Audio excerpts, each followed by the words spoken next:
not as far as the modeling and forecasting goes. Nothing will be mild. They will be different. And what I mean by that is we could actually see a moment in the winter where it could reach 80 degrees. Right? What? Extreme fluctuations and jet stream changes. But another thing I'm looking for is a reversal of the jet stream itself, which means it will begin to flow in the opposite direction. What? That happened once. That has already happened once. I do believe it's going to happen again, and that comes through all these pressure differences in the Earth. Can I ask a question? I mean, when in the world did it happen once? I mean, was it like... That's during the Dust Bowl. When the Dust Bowl, back in the 1900s, and back in the, 1920s, 1930s, 1920s and 30s. 1400s, 1900s. Yeah. In the beginning. During those times, we had a reversal of the jet stream, but it was only temporary, right? Right. But what it did was, it caused the entire East Coast, the weather drastically changed. It became like a desert region. Places that had vegetation were totally shot. They were totally shot. Yeah. I believe that's going to happen again. From the data, I can see a jet stream reversal is going to take place. Now, this is not the Earth rotating in a different direction. That's not what it is. Right. This is the jet stream, the winds that are blowing instead of... There's certainly so much information out there now about Nibiru. If they didn't want this information to be exposed, they'd shut it down. I mean, they have access to all the keys in the kingdom, and it's all electronic now. So it's very easy with programs out there and algorithms to track certain keywords and such and shut it down. It's really not that difficult.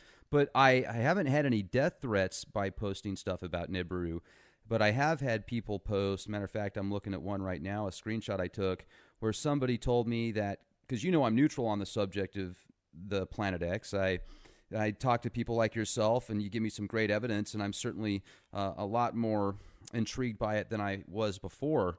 So with that said, I get these messages saying that whether I believe it or not, if I post videos about Nibiru, that I should be put to death to protect others and myself because I'm scaring people. So I've actually received 2 or 3 emails now saying that. Yeah. The implied blame of scaring people into paranoia, those kinds of things. And, and one of the things that I think you pride yourself on, and I listen to your show all the time, and I think that you come at things with a real level head and don't get overly excited and, try to maintain a sense of decorum about the subjects. And I do the same thing. And I don't panic. I don't try to panic my audience. I'm not saying the sky is falling. I'm just saying in these videos, I see conclusive proof that we're being approached by some body or bodies. And there is just a ton of evidence that's almost to the point of overwhelming. And I approach it like a lawyer. I said, if I had to corroborate a case to say I had to prove that, say, plaintiff A has complaint about a defendant B, if I was doing this as a court case, I tell people I would win 100 out of 100 cases on this subject right now. And it's because we're coming at it from 9 or 10 different directions now. We're not just coming at it with photographic evidence. We're coming at it with space imagery. We're coming at it with astronomers that are now coming forward sheepishly to say things. We have revelation, for example, that I'm going to share with you today, that if people want to just look at the moon when it starts to come back into its quarter moon status here in the next several days, that I'm going to give you a test where you can see that the Earth is tilting at least 22 degrees, and all you have to do is look at the moon to prove it. Well, I definitely see that. And in San Antonio, there was a few weeks there where there were no chemtrails, at least during the day. So if they did it, it was late at night, and the cloud wasn't there. The cloud cover wasn't there in the morning. But there has been quite a bit going on lately. And the different chemicals and stuff that they found in there, you can go all the way to possibly Morgellons caused by certain particulates. I know that they found genetically modified E. coli in there and just nasty stuff. There's also been speculation of nanoparticulates that can actually rewrite certain parts of the brain to get rid of the God gene, like the fun vax. I'm sure you know about that. Many of your listeners. Or the micro nanobots that can actually produce polymers. I mean, there's a lot of research out there on this, Rex. I mean, I don't mean to take this down the chemtrail idea. No, let's talk about it for a minute. Yeah, but see, but when you start to become a Wormwood Nibiru researcher, what you start to find out is that there is a huge cover-up, okay? And it comes in many forms. Now, I didn't say that I wasn't being harassed. I've never been threatened, but I am harassed constantly, okay? And what I mean by harassment is it takes me sometimes 5 hours to upload a video on my, 30 meg circuit, okay? Right. Right? So I definitely see resistance. I see the trolls that try to rip my subscribers away from me and make them feel like I'm some kind of crazy man running around, which I am, sorry to say. But the point being is that there's this aluminum, and so we know that aluminum would have excellent light refractive properties. I mean, just backing away from all that really crazy nanobot stuff. And the idea is we want to get above the chemtrails, okay?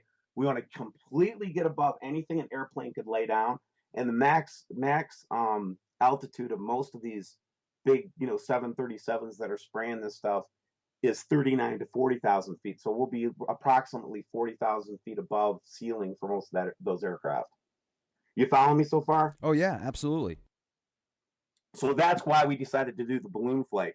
You wouldn't believe the vitriol you get about when you try to do a project like this.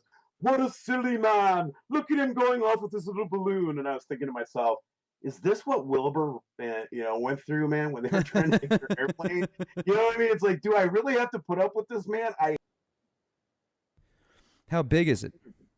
I can't tell how big it is, Rex. I've been looking at this thing now for 3 months from different parts of the world, and now this is the first time I got it from my own backyard. This is the first time I was able to get this shape from my own backyard, that's for sure. And again, it was because of the time-lapse photography and the very, very low exposure, okay?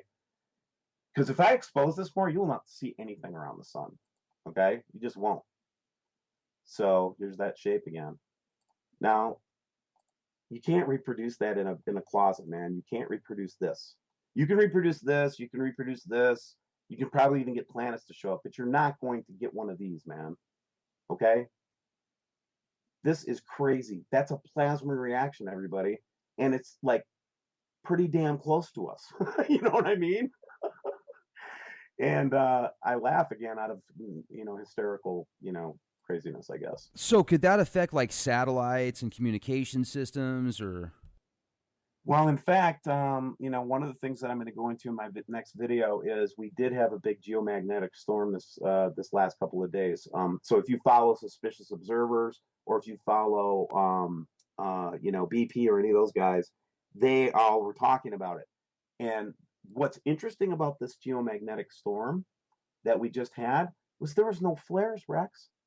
There was no filaments flying off the sun.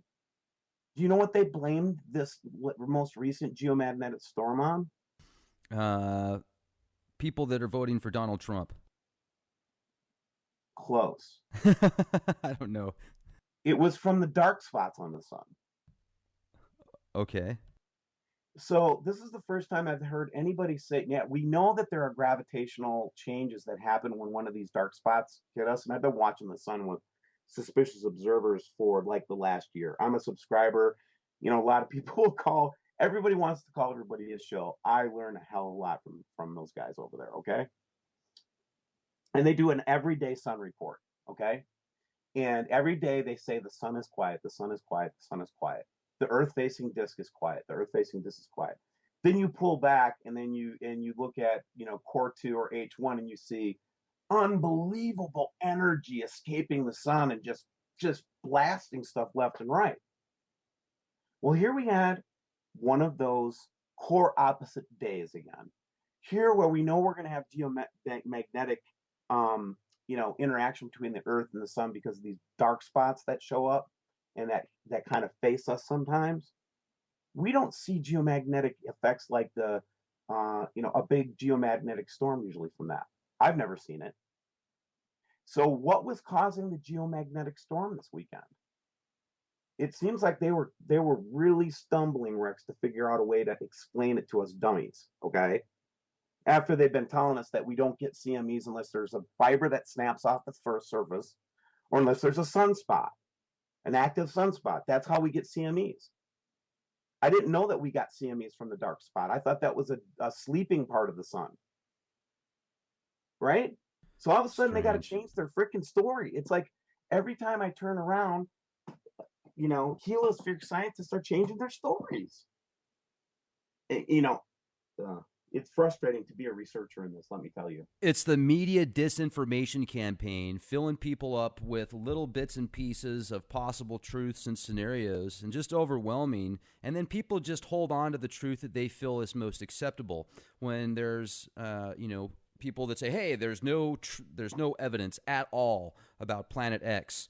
Well, actually, there is plenty of evidence. Just type it in, and you can find a plethora of intel from mainstream media outlets that talk about Planet X. As a matter of fact, if you want to get into just some very recent news over the past week, type in Planet X, folks, and go to the past week news articles, mainstream, that have came up. Universe Today came out with an article recently, says, is Planet X linked to mass extinctions? This was April 1st, 2016, by Bob King.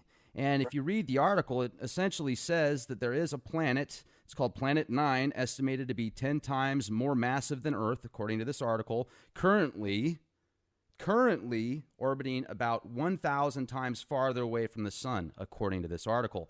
It says astronomers have been searching for a potential large planet for years called Planet X, yada, yada, yada. And then it says over the past 500 million years, there has been several mass extinctions. So it seems like there's this conditioning process where on one side of the conditioning spectrum, they're making people aware of it. They're saying, oh, yeah, we found it, but it's a real long ways away. It's not going to be even close to here for another 1,000 years, 30,000 years, whatever.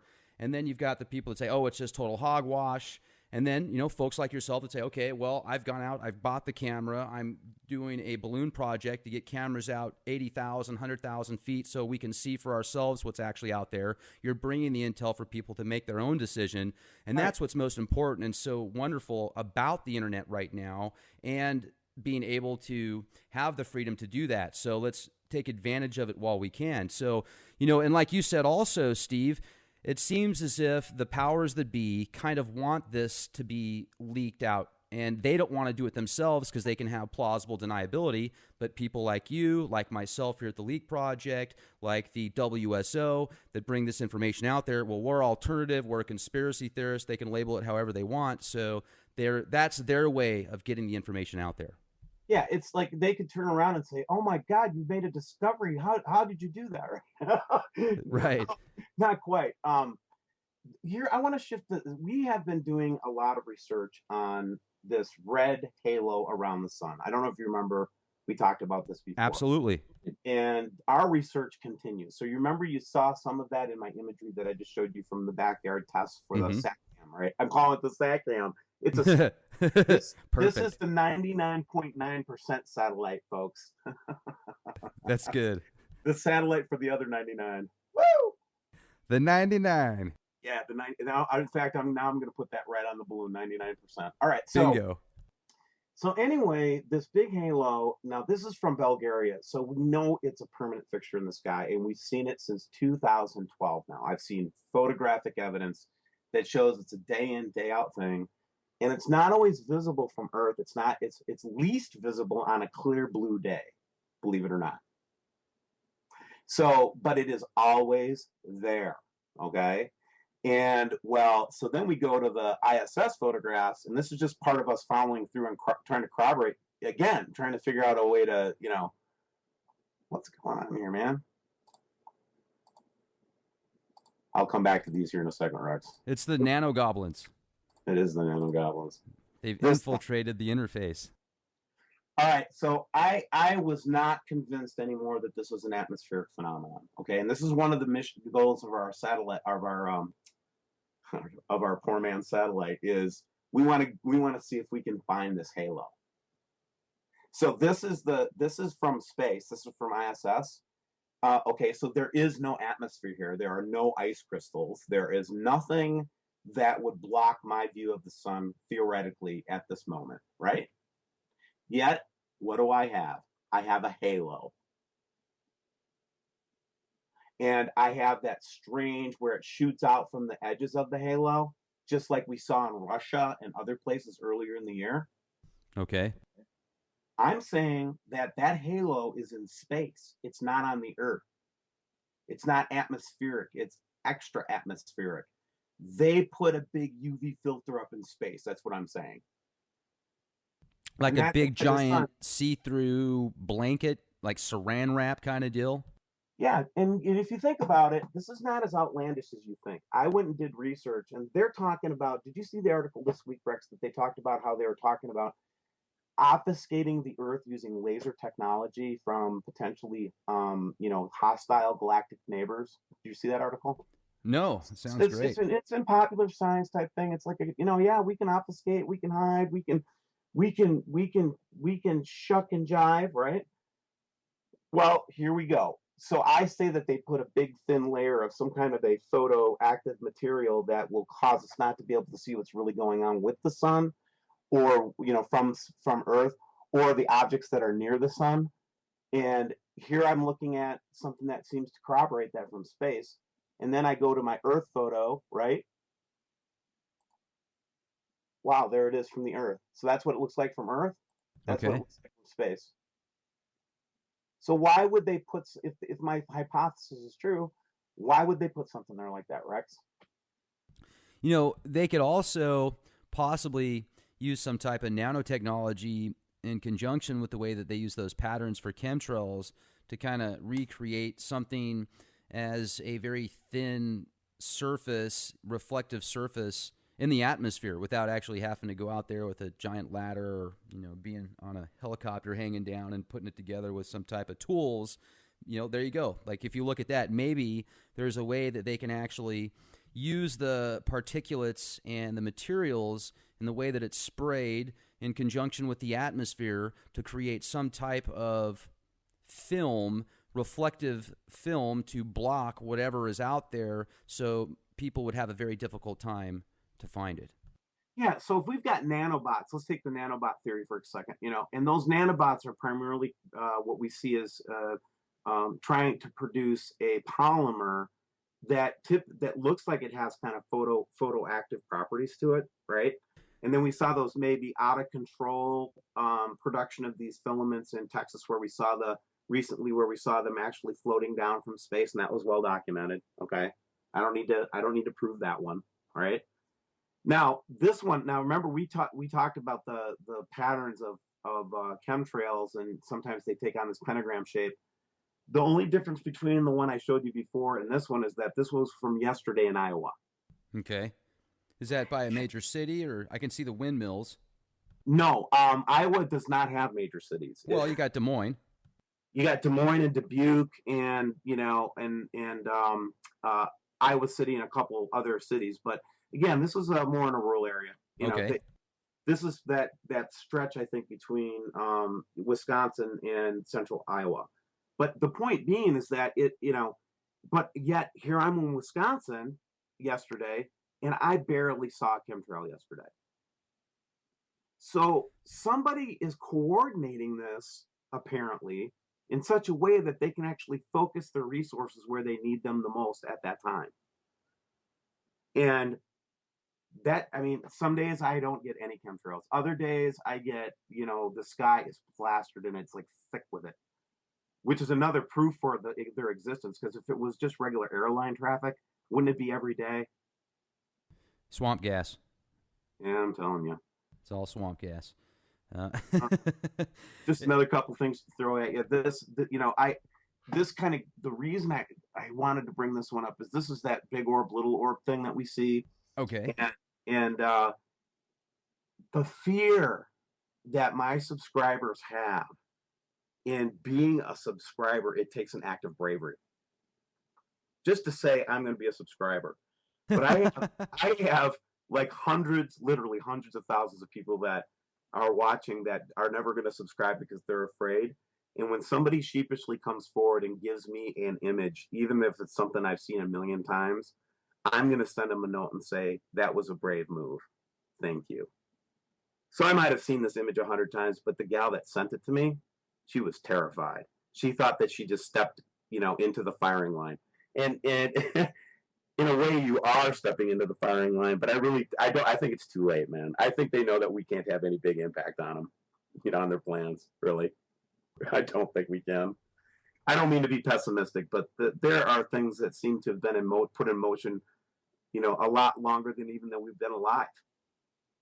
Do you know what I mean? Sure, absolutely. And most likely, if there are ancient accounts of this planet accessible to the elite, the aristocratic class that has access to funds and resources and education and stuff that most people don't have access to, because the Smithsonian has taken so much and hidden it into their secret vaults and playgrounds for their select few. So if they knew this was coming, maybe that gave them the opportunity to plan and orchestrate this industrial age that we live in and say, okay, well, we're just going to pillage the planet as much as we can because we know at this time there's going to be no stopping this ginormous planet that's coming close to the Earth. So let's just do what we can. And, with the secret space program that's talked about a lot, I've interviewed many people here on the Leak Project that claim to be have been a part of the secret space program. I don't want to go as far as to say that I'm completely sold on anything I haven't seen or touched. I'm just a Thomas, okay? Of course. But their stories are so credible, okay? And the number of testimonies and the level of these individuals, you can tell that was a colonel. That was not some punk in the military, okay? That was testifying, you know what I'm saying? Right. And so is there a breakaway civilization? I don't know. I'm starting to wonder.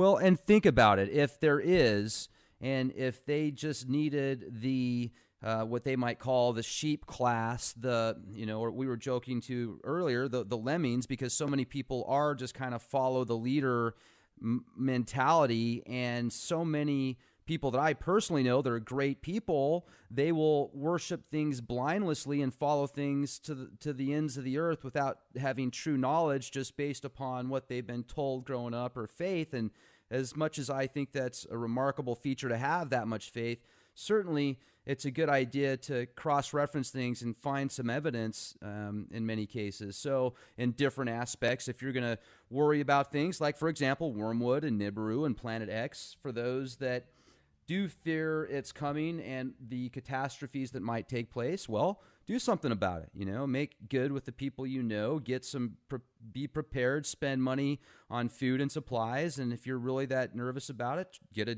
a job in a place that might be safe, like higher elevation, where if there's going to be tidal waves, that you're not going to have to worry about that. Make sure it's not close to nuclear reactors or a lot of waste dumps, industrial waste dumps. There's things and precautions you can take in place. In reality, though, if you feel that it's as bad as it could be, well, there's really not anything you can do anyway. So just enjoy your time. Yeah, and so part of me is like completely depressed about this. Okay, I fancy myself slightly above intelligence. Okay, I'm aware of what's going on around me. I've always been politically and socially connected to my environment. You know what I mean? I've always been a news watcher, media hound, political junkie, whatever you want to call it, right? When I first started to be convinced of this, it just changed my whole worldview. But you know what the second thing, though, that happened? Everything started to make sense in world geopolitics.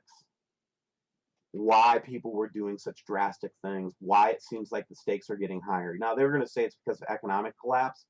I've been hearing economic collapse since 2007, and I might be a naysayer and somewhat of a skeptic about the scale of economic collapse. I think there's going to be a reset, but everything's going to, I think this will be the change catalyst. It's all cyclical. Yeah, I believe that this event is being planned as the pivot point for the human race. That's what I think. And I think that what's going to happen is it's going to happen. A lot of people are going to be eliminated because they're not getting away from the coast, which is the number one thing, by the way. You just got to get away from water and for a while. And then once this thing passes through and it wreaks its destruction, similar to Deep Impact, the movie, remember that? Sure do. Morgan Freeman was standing on the destroyed Capitol steps saying, "We will rebuild." Mm-hmm. I do believe that's what it's going to look like. And if also things get really bad, another possibility for those that have unlimited resources and funds would be to build underwater, So, because if it's underground, there's still possibilities of fault lines and things that could go wrong. If it's underwater and it's, set up there to kind of, if beneath the starts to go, crack or something like that, the floor, well, when it starts to go down, it wouldn't, really destroy it if it was structured properly. So there's a lot of UFOs and stuff that come out of the ocean, whether they're our own militaries or not, I don't know, but that's very interesting. Yeah, and there's no escaping, all of these ancient stories of the Hopi or any of that when you start to look at the Nibiru, Wormwood, Nemesis, Marduk, whatever you want to call it, okay? So just the fact that it has 100 different names, that should tell you something, right? That there was maybe some kind of cultural memory of it, right? Right. Uh-huh. We know that there's been intentional destruction of records in the last 400 years around this subject. The burning of the library in Alexandria. Mm-hmm. While this would not be the primary motive, we know that they would have had plenty of documentation of previous events from the Alexandria Library. So, in our hypothesis, because obviously the Colburn Bible was the Egyptian attempt to keep us from forgetting about it, and we got that, right? Right. So we do have stories to go on. Now, this picture here, check this out. This is from our that little town that we have in Australia. Okay. Or I'm sorry, Antarctica. Oh, okay. And Antarctica. that's our little station down there, that little station town. Mm-hmm. This was just from this morning. This is their quote unquote sunrise because they're on the southern hemisphere. I don't remember seeing a blue, green, yellow sun. Do you? To our freaking sun, man. What you see there, that dot is our sun. The other one is not our sun. And I'm not backing up from this anymore. It's scary, and people need to realize it's real. So time out here. The sun is the big circle, and the little dot is sun. That's okay. That's the sun. That's what I thought. And then to the left of it, that guy. Yep, that's what you think is Planet X. Yep, and we get it from behind the edge of that screen. If you can get behind that, you can actually get an image of it. And that's what huge. Yeah, and that's the other part of it is that it does seem to be getting, again, we can't, I wished I had better instruments. I wished I had access to this data so that we could get an exact lock on it. You got guys saying that it could be next week. You got guys saying it could be 2017. You got guys that say it could be until, another 30 years, right? I don't know what to believe on that, Rex. I really don't. How could I tell how close it is based on this crap, right? Well, I mean, you're Steve Olson, and you should know. I know, right? Look at this. No, look at this. The Earth is flat, Steve. Come on. Yeah, this is our space collaboration here, right? So this is from just a couple days ago, H1, and Jupiter popped off the frame, right? And then it exploded, right? And I'm just telling you a story right now. So this is a story. So I put up on my video, did Jupiter just explode? Tongue in cheek, right? Right. The trolls come out. Jupiter can't explode. You're a dumbass. Right? Right. Lo and behold, what did we learn in the last couple of days? Jupiter got hit by an asteroid. That's right. There was an article about that on the news. Oh, it was the same day I noticed it. So guess what? All those trolls that came out, when I was just being tongue-in-cheek, I said, this is just unusual to see Jupiter flash, okay? It just is, all right? Well, then a couple days later, we got this image, but this was like a little teeny slice of it where we actually see this big comet-looking object, and this is several days after Jupiter went off this way, and then it will retrograde back again. Jupiter will. But this, we don't know what it is. We don't know what that is. Could it be one of the comets that came by lately? It's a big comet.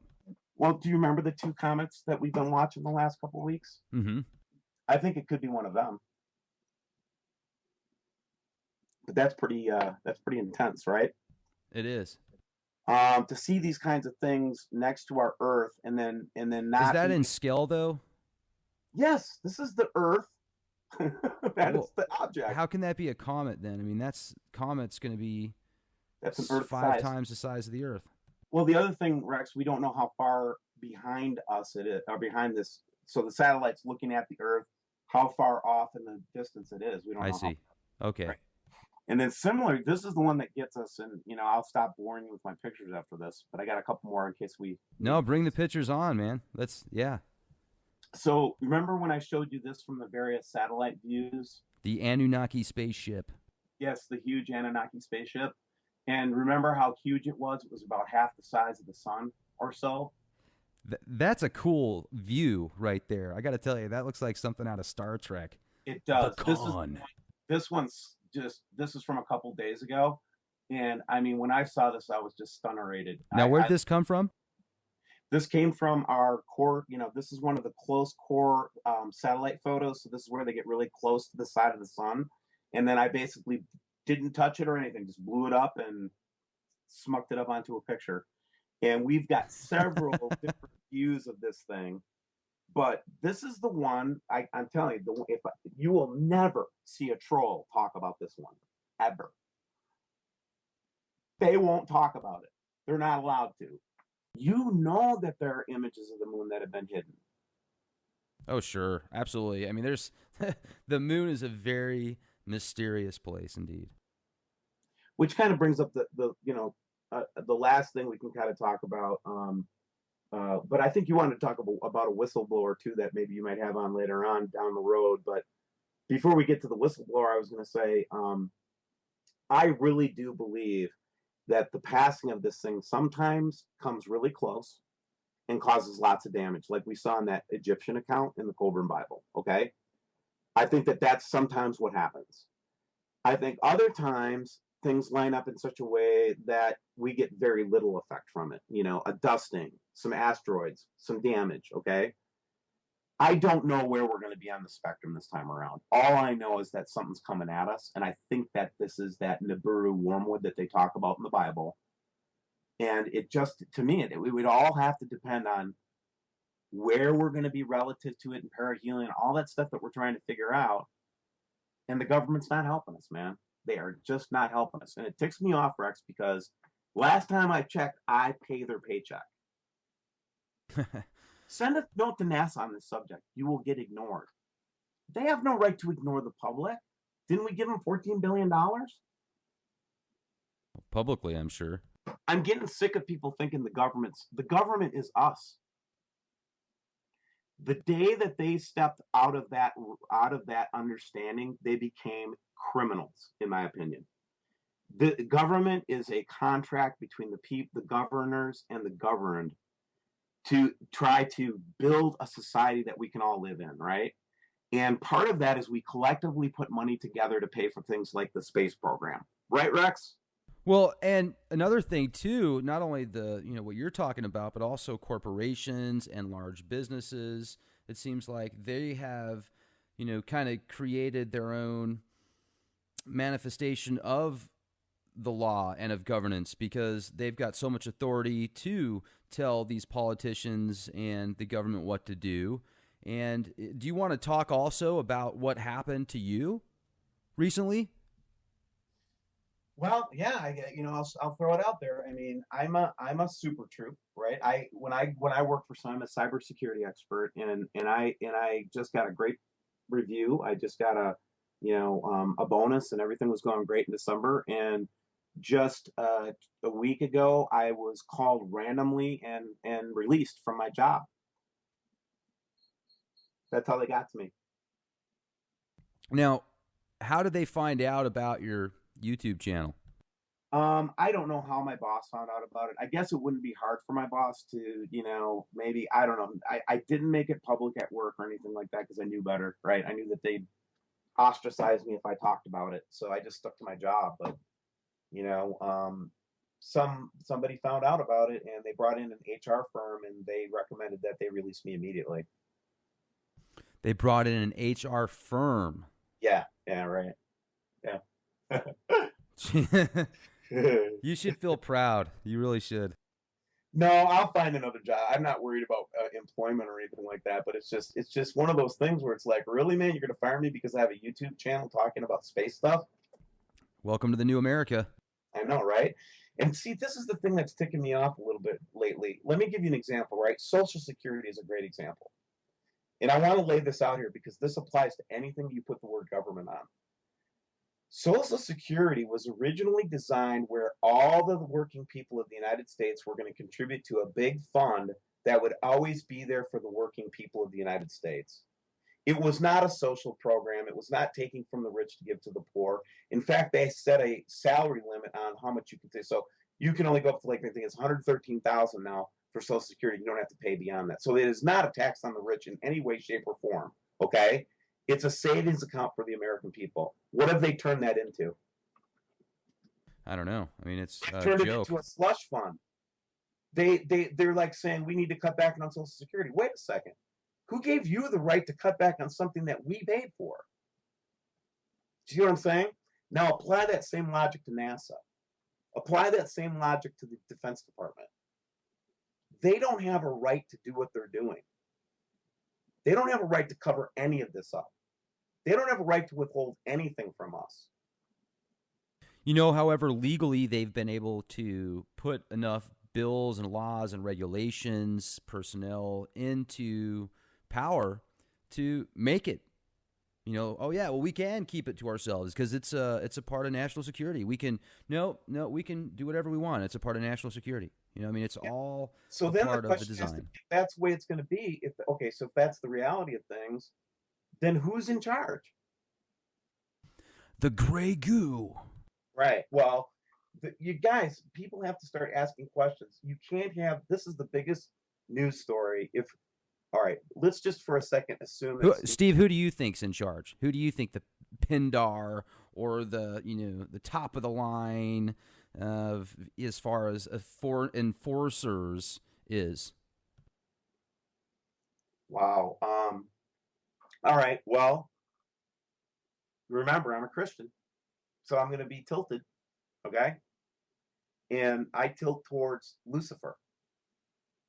I feel, and again, I don't mean to go religious fanatic on you. We've been having a fun conversation. I can turn a lot of people off when I say the word Lucifer, right? I don't think so. I mean, it's, you know, there's certainly, if you look in the media today, and I'm not a religious person at all. I'm actually, you know, I certainly have my spiritual beliefs, but that's another time and another day. However, I certainly see that the media today pushes this Luciferian agenda, this very dark program. And, you know, they did a pretty poor job making Lucifer, the TV series. I mean, if you watch the character in that series on Fox, I mean, just the screenplay and the story writing's horrible. So it's just, if you're trying to promote this guy, I mean, but they make him now, it's like, oh, he's a pretty cool guy, you know. I mean, he used to be really intense, but now he's, you know, he's mellowed out in his later years, and you should just give him another chance, you know. And it's just weird how they're pushing it. So you've got two opposing views. Luciferianism basically says that the serpent was trying to help Adam and Eve. So if you're familiar with the Bible story of Adam and Eve, they took the knowledge of the tree of good and evil because they were tempted to become gods. Right. So the idea was, if you take of this fruit, you'll become like God. And the whole tragedy of that story, by the way, is he always intended us to make us like gods anyway. We didn't have to take it. He was going to give it to us. Okay? That's why it's such a tragedy. But going on from that, the Luciferian would say, no, God is the bad guy. He wants to hold knowledge back from you, and he wanted to give us knowledge. And then Luciferianism kind of takes off from there, that Lucifer's the good guy.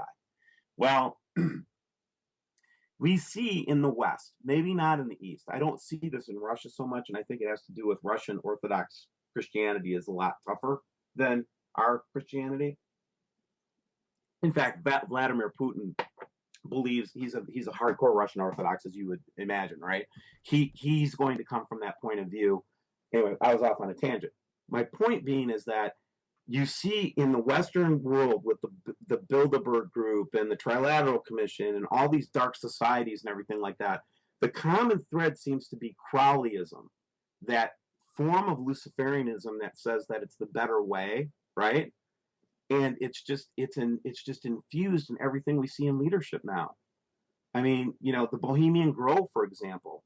What the hell are they doing? Why are we wait a second. Why are we putting a temple to Baal in Times Square? Can somebody answer that for me? Well, it's certainly interesting how they're really starting to bring out more ideologies into the mainstream. I mean, there's now statues of Baphomet in Oklahoma City. Yeah, don't think of it as good and evil. Just think of Luciferianism as a religion for a minute, right? Sure. One of many. Buddhism, okay, Hinduism, Christianity, whatever, right? Luciferianism. Let's put the shoe on the other foot. If